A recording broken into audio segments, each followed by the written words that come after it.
जो बात नहीं है उसे अपनाइए आप। डरते हैं नई राह पे क्यों चलने से, हम आगे आगे चलते हैं, आइए आप। नई दुनिया है, नया दौर है, नई है उमंग। कुछ थे पहले के तरीके तो कुछ हैं आज के रंग ढंग।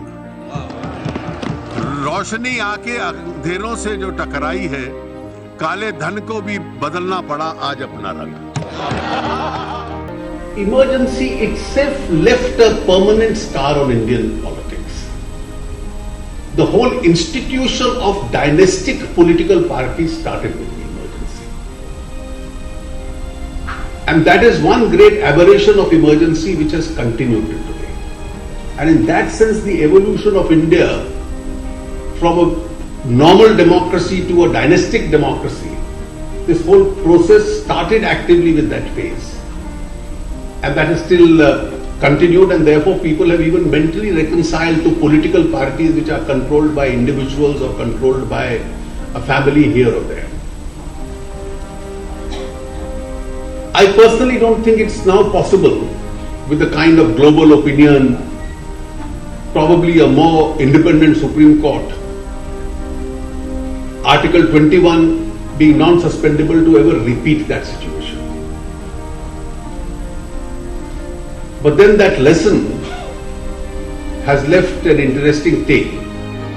संघीय ढांचे के संबंध में कई प्रावधान किए गए, लेकिन पहले 20-30 वर्षों में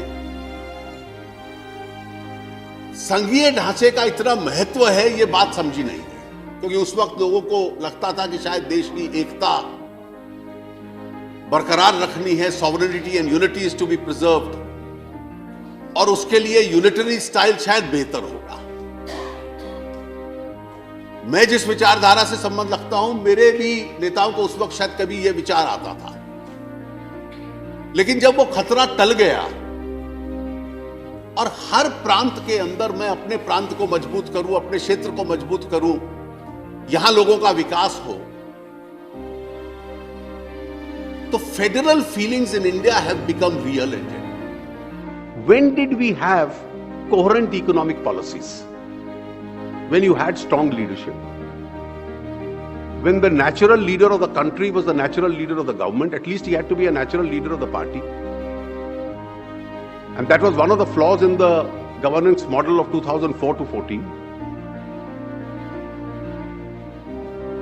And therefore the kind of adventurism with a combination of rivals which is being attempted is a certain recipe for a disaster.